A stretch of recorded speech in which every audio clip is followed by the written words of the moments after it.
record. Let's see. Okay. Shelly? Okay. Shelly, you're muted. I got a quick question for you. Are Yeah, you gonna be able to share? Yes, I believe so. Yes, I can see that. So Okay. let me try that right now.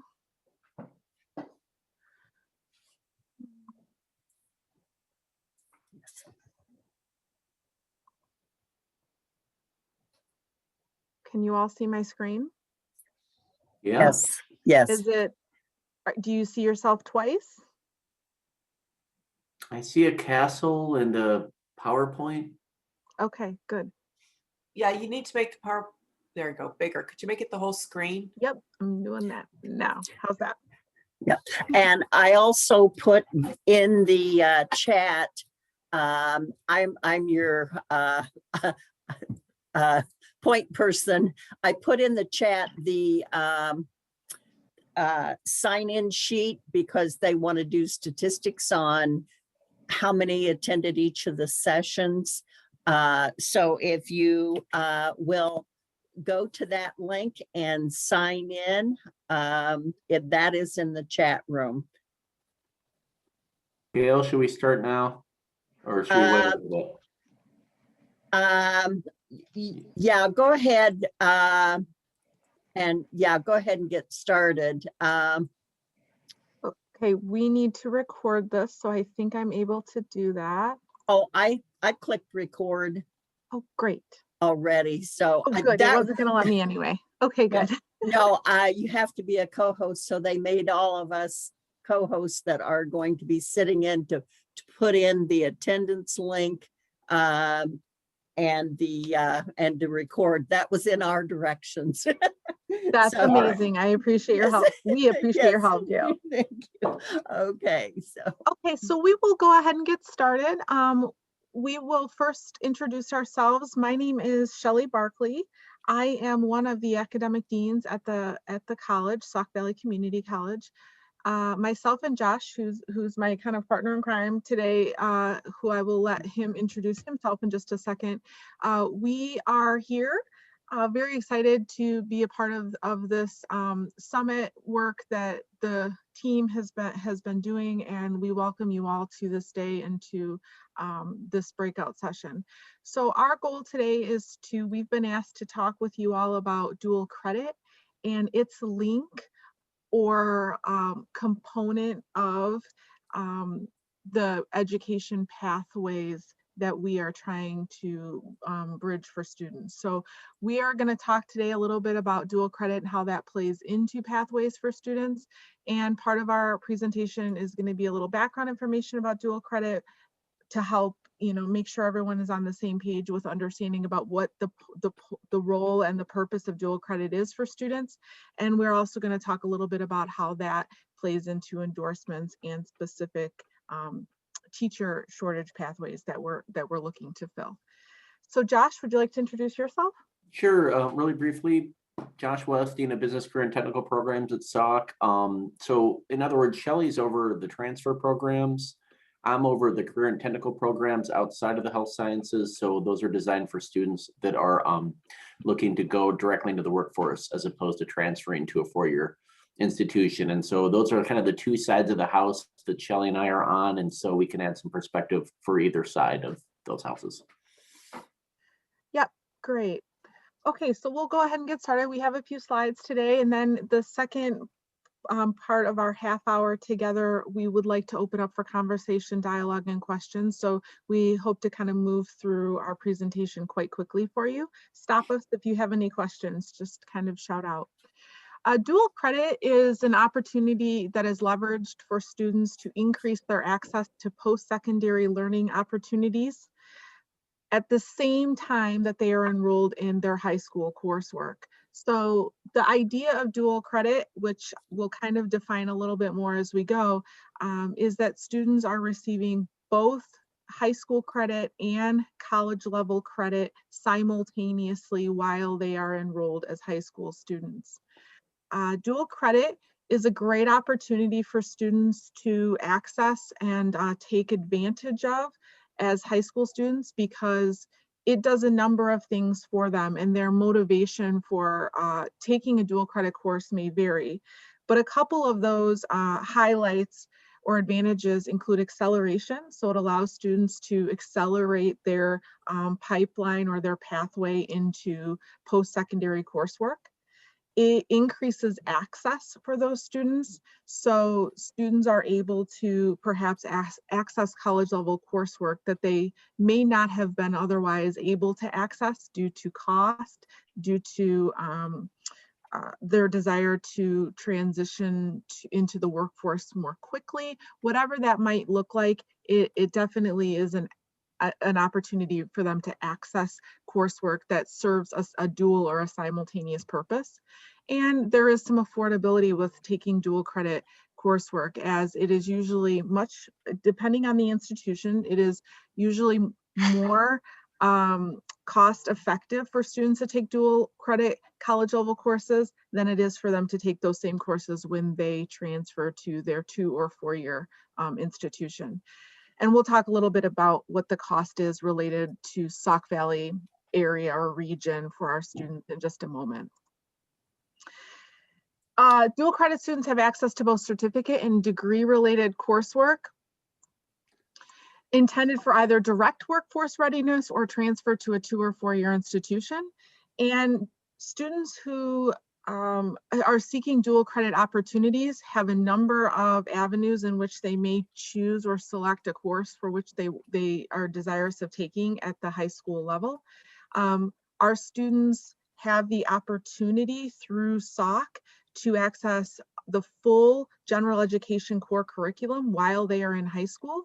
And they can do this as general dual credit students or through our dual credit academy, which is a cohort of students who are as seniors in their high schools and who are coming to SOC with the intention of really being full-time SOC students that last year of high school and working toward the earning of that GECC before they even finish high school. But students who are hoping to gain access to the general education core curriculum would be required to take these courses if they are seeking an associate's degree or higher in a credential. And so they would have 3 courses in communications, speech, 2 English courses, 3 courses in humanities and fine arts, 1 course in college level mathematics, 2 courses in physical and life sciences, 1 usually has a lab, and 3 courses in social and behavioral sciences. So what those courses are can vary depending on students' pathways, but there is an opportunity for students to access the full GECC while still in high school. Students are also able to take courses through our Whiteside Area Career Center, and these courses are usually intended not for the GECC purpose, but for transition into the workforce or workforce readiness type courses. So things like health occupations, criminal justice, welding, those are some opportunities for students to access on the college level while they're still in high school. So that last slide was mine too, Shelley. Sorry. No, I'm joking. It's totally fine. Okay, where can students access dual credit coursework? So number one, they can access it right at their high school. If their instructor has qualifications, which we'll get into in a moment as well, to teach dual credit. And on the GECC side, on the general education side, on directly transferable courses to 2 and 4 year institutions, that requires a master's degree, but we'll get into that in a second. Another way that students can do it is just by directly attending at SOC. Maybe I know Amboy allows students, they take buses to us that come in and take a number of courses. A number of students might want to take an online course with us, perhaps during their study hall at high school, or maybe they're a senior and they have a couple extra segments of the day that they don't need to meet a high school requirement. Maybe they want to sit down and do a dual credit course through us to get a jump start. Another option is for students that go to Whiteside Area Career Center to take courses through Whiteside. We have a number of dual credit options with them: computer information systems, manufacturing, welding, machining, early childhood education. gosh, it's escaping me a lot. Criminal justice. Criminal justice at times, although they don't have a qualified instructor now, but generally criminal justice as well. But a lot of different options for them. And we are also looking at even, and we'll get into this later as well, even different kind of creative ways to expand access to dual credit for our high schools that might be in the hinterlands of our district, and it might be a little bit harder to get to us, for example.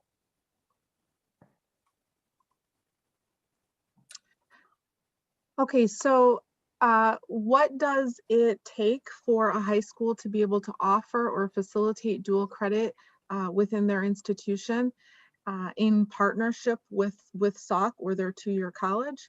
And we have an ability to support the high school with instruction in two different ways. If a high school is interested in having their instructor teach a dual credit course, which means that their students, again, would be earning credit both on the high school side as well as the college level side. We require, as qualifications for teaching, a master's degree in a specific content field, such as biology, math, or English. Most of the time, these qualifications are usually rooted or encouraged in that GECC or that general education core, because it really casts kind of a wide net. It allows an opportunity for high schools to offer a course that would be applicable to most students, no matter what their pathway or intended career field would be. The second opportunity would be for their instructor to have a master's degree in an alternate field of study, such as education, curriculum, secondary education, or instruction. So something related to instruction and curriculum. We see a lot of that come through our desk on the SOC side with educators who have a master's in some sort of curriculum or higher ed degree. That's great. We love that. It encourages the, pedagogy to be a center and a focus of instruction, which is really, really important. We know that that ties into retention and success for students.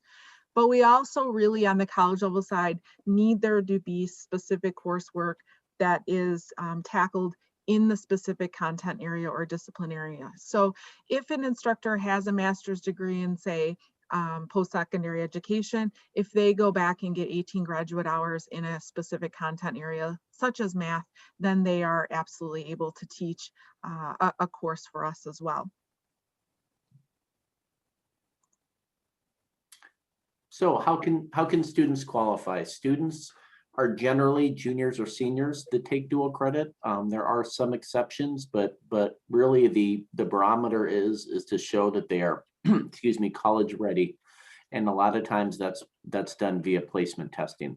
The vast majority of our courses have non-math courses have an English language arts placement score, meaning we need to see a certain level of reading and writing capabilities to have students enter into those courses. If anybody's seen an accounting textbook, they know what I'm talking about. So one way is just to have them simply place. There are some opportunities without having to place, specifically in math is a good example. Like say, for example, you have 2 years of high school algebra. You can go right into our statistics course. There's some high school coursework that will qualify you for dual credit classes without having to place. That you have to get pretty creative when you're going into non-transferable courses like welding or machining, because then they have to show that they're college ready without even having a placement attached to that course. And so that we will work with individual high schools to determine. Perhaps maybe they have a prerequisite course to get into a dual credit course, and we can count that as showing that it's college ready. Outside of that, I mean, I'll be honest with you, if students can place, we're seeing them younger and younger, 14, 15, I'm moving on, Shelley. I'm almost done. I'm sorry. But if you can place into that course, and our dean of student services will accept them coming in, which he generally does if they can place. We've had students starting as young as 14 or 15 right out of the gate. Sorry about that. I hit a button. Oh, no problem. I think go ahead, Shelley. Next one then. Are we advancing? All right, no, might be for, oh, There there we we go. Okay, so dual credit versus AP or advanced placement credit courses. There are some pros and cons, and we know that students oftentimes have a preference for one or the other in terms of course selection. Sometimes there is a preference for one or the other on the high school side. Perhaps an instructor is qualified to teach AP, but not qualified to teach dual credit. So that plays into the access or offerings for students to be able to choose from. But there are a couple of advantages and disadvantages to both. Dual credit is guaranteed credit, college level credit, versus advanced placement credit, where a student, in order to earn college level credit, must take and successfully complete an AP exam at the end of that coursework. So in some ways, dual credit is advantageous for students who are looking for sort of that guaranteed transcripted credit on the college side, as opposed to having to sit for that exam. However, we know that dual credit is also transcripted and a permanent mark on a student's record or transcript. So it's really important that conversations be made on the side of the high school, as well as in combination with the instructor, either at the high school or at the college side, to really just be encouraging students to be very thoughtful about the decision to enroll in a dual credit course as it relates to truly being something that will follow the student's academic record. Sorry we're racing through this, everyone. I think we're kind of up against it time-wise. We want to leave enough time for questioning. So Gail, we have to 11:05. Is that right? Okay, I read your lips. Oh, yep, okay. Yes. All right. So what's dual credit's role in today's conversation in terms of educational pathways, right? So you need at least 6 dual credit courses credits to qualify for a pathway endorsement on your high school transcript. And so what we're doing is working with a lot of high schools right now in coordination in the education pathway with a navigator to pick out the right courses, you know, to use. And Whiteside Area Career Center is another tool to help get you there. But you have to have 6 credits of dual credit to get this high school endorsement. And that's really kind of the key to why Shelley and I were invited to this conversation today. Another aspect is students need to complete 60 hours of work-based learning experience. They need to explore career exploration activities, and they need to compete, for lack of a better word, in team-based learning activities or competitions, right? So in other words, the dual credit is a key component with this. And so it's expanding. It's expanding with a number of high schools that are really excited about these endorsements. I will just very quickly run through this because it actually kind of deviates a little bit from our conversation. We do have a dual credit fee model through SOC that we utilize in order to charge students for dual credit courses. The thing I really want to stress here is that no matter how a student accesses a dual credit course through our institution, whether it's at their high school or through SOC directly, it's at a much reduced rate. It's at 75% of the cost of tuition for our transfer students or students that matriculate in at the post-secondary level. And so that is the most that a student would pay.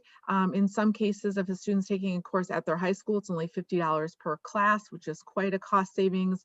And if the student is taking a course at their high school, it's $50. If they're taking a course through SOC and through a SOC instructor, we follow the tuition rate at a prorated rate in line with the free and reduced lunch status that the student is designated as at the high school. So again, at most, students are paying 75% of the tuition rate, and in many cases, students are only paying 25% of the tuition rate. So however a student accesses dual credit, it's free through Whiteside. These are opportunities for students to really be able to accelerate their pathway, very low cost. Finally, let's talk a little bit about how technologies have kind of shaped or changed dual credit to increase access for students. So we're now able to utilize online or virtual options to help facilitate instruction. So where we used to be in a world that we needed or required a certain number of students in a threshold to be able to really kind of justify a course and an instructor to run, we're now able to combine efforts, combine resources through our virtual world to be able to provide access to instruction to a larger group. And so we currently have a SOC block happening through our Morrison and Riverbend schools or Fulton High School partnership, where students at those high schools on the far west end of our district who may have previously found that transportation to all the way out to SOC was prohibitive for them are now able to access dual credit level courses, 4 of them to be specific, at their institution, right in the comfort of their own home or school, and be able to really reduce barriers for students in terms of access. And the key of that is it's a virtual interaction. The instructor's there, so they're not just on their own with an asynchronous model where they're kind of doing it at their own pace. They still get that interaction with student and teacher in a synchronous form. That's kind of the key to the advancement in those options. Okay, we've allowed 5 minutes for questions. Sorry, everybody, it was supposed to be 15, but we started late. It wasn't our fault.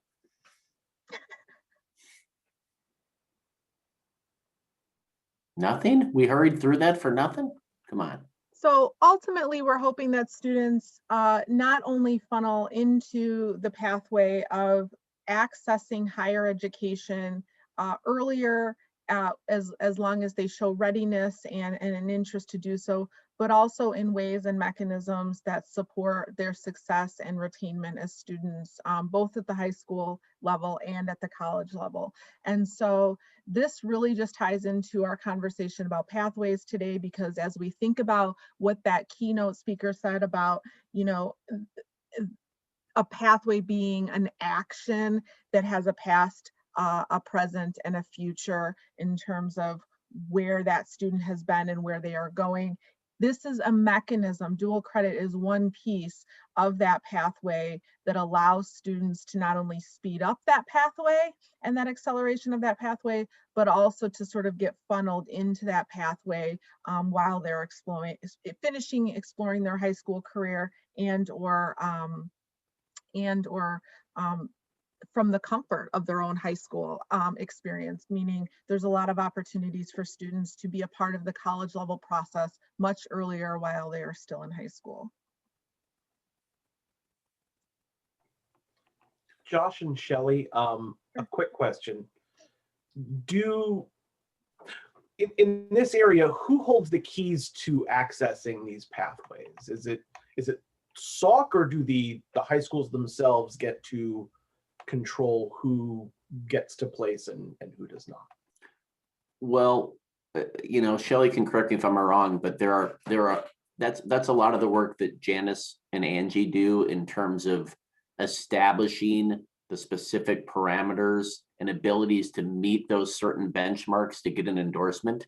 So for those 3 fields, ag, manufacturing, education, it will continue to be expanded, but then they need partnerships at those actual high schools who are willing to help facilitate meeting those needs, whether it be expanding dual credit, whether it be organizing different career exploration opportunities, whether it be working on team-based learning. Also, the documentation process obviously has to be there with the state to show that all these things were met. And so it's really kind of a coordination with a lot of different people, bringing Shelley and I in terms of making sure that the faculty members are qualified to teach dual credit. So it's a great question, Michael. It's really, but I would say if the high school does not want to do it, you're probably not gonna be able to do it, I'd say. So the high school needs to be on board, but they are excited. We're getting a lot of movement in that area. We engage in continuous conversations with our high school partners about courses that would be appropriate for students or that would sort of cast a wide net for student support. So a lot of what we do is engage in conversations that center around what types of classes could we offer at the dual credit level or option, such that no matter what pathway a student sort of finds themselves funneled into, it's not going to harm the advancement of their college or career ready pursuits. So we're always looking to expand dual credit and we're always open to opportunities for conversation about new dual credit options. But at the same time, we also try to stay true to honing in on what kinds of offerings can we provide students that allow them to really advance no matter what direction they take in that next step of their pathway. So something like a statistics course is very applicable for a larger group of students. Yeah, and I think with our last minute, I want to just state that, you know, there's an Illinois articulation initiative. So if you take our English or our psychology or any other of those courses, it's going to U of I, it's going to all public institutions, it's going to all community colleges. So we're offering a lot of dual credit for students that might not end up going to SOC, and that's okay. But there's a misconception that community college credits might not transfer. They transfer throughout the state of Illinois. If they're considered a transferable course, which all the GECC courses are, then they're going to transfer no matter where you transfer to, whether you go to SOC beforehand or not. I think we're out of time, everyone. Sorry we had to rush through that. We just I do want to make sure that everyone does sign in so that for our statistics as well as for the credit for the breakout session. thanks That was- everyone. All right, I'm going to assume that we are all back. So we just have a quick business item, and then we're going to show you what is in store for our second breakout session. So, Miss Janice, do we have another giveaway before we? Okay. We have another sock swag bag. All right. So I'm going to pick on Karen Mayberry. Karen, can you give me a gosh. number 1 through 67, please? 50. 50. Oh my goodness. That would be congratulations to John Heiser. Lucky you, John. I'll get this to you. All right. So we have some pretty exciting breakout sessions